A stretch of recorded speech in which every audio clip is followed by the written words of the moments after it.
And actually, you are the first person in this new initiative where we're interviewing some experts and just getting their thoughts on various things. I've listed a lot of your titles on the left-hand side. Obviously, you're based at AMC.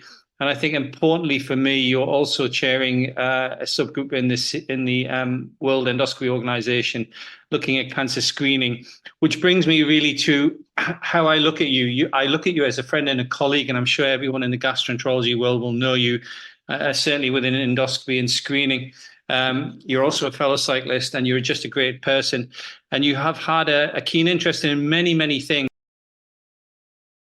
Then we've prepared some questions, but we'd also love your questions. So if you're out there on the Slido, you can use on the website, or you can use the functionality in Zoom. Please don't just butt in, put your hand up if you want to ask a live question on Zoom, or just put in the chat, and we will moderate those questions and bring them, as many of them we can, to the discussion.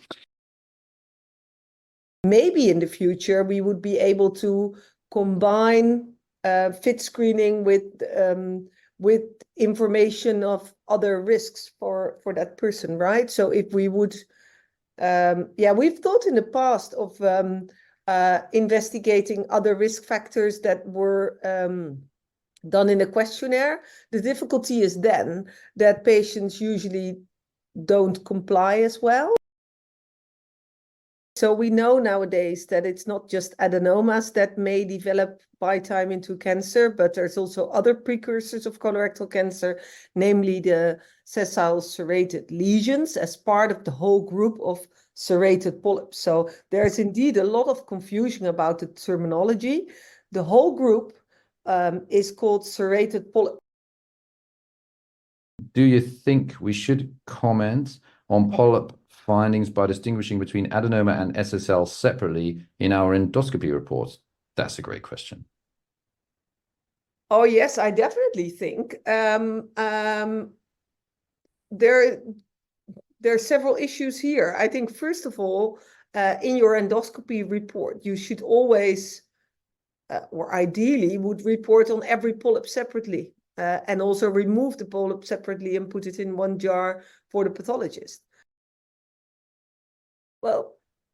Well, this is an interesting question, and I think you from the UK are better to answer this question than me, because I know you have experience and we don't.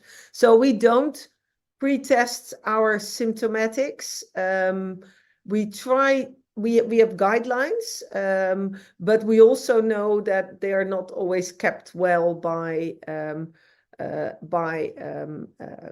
gastroenterologists. So if a patient is referred, and the question is a colonoscopy, not all, but most will have a colonoscopy. We do have waiting lists, but I think not as bad as in the UK. And I know you have very interesting data on using FIT for symptomatic patients at a very low threshold. And I understood it works well. I just want to ask you, Evelien, I mean, do you have waiting times? How long would a person with a FIT screening test have to wait for their colonoscopy?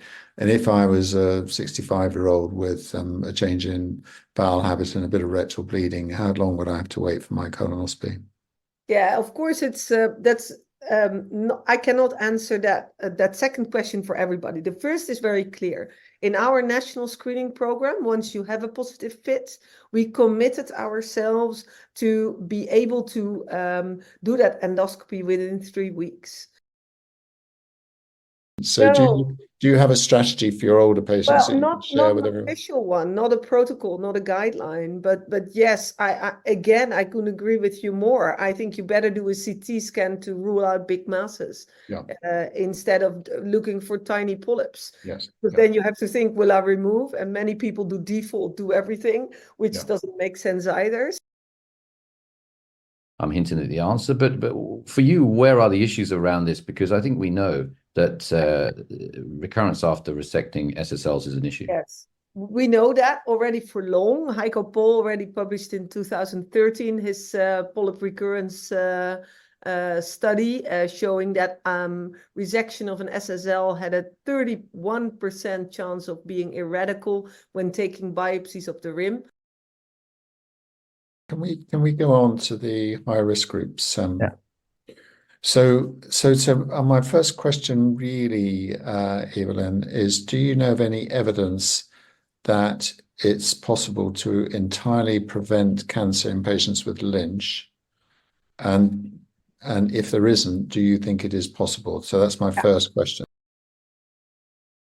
Evelyn, so we've recently had quite a few young people, you know, I'm talking 24, 25, with a single adenoma or a single SSL.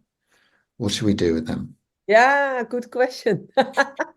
I don't know. Well, you know, and I know that indeed the incidence of early onset colorectal cancer It's increasing. is increasing in everywhere around the world, I would say, especially in the Western countries, of course, or the developing countries, I must say.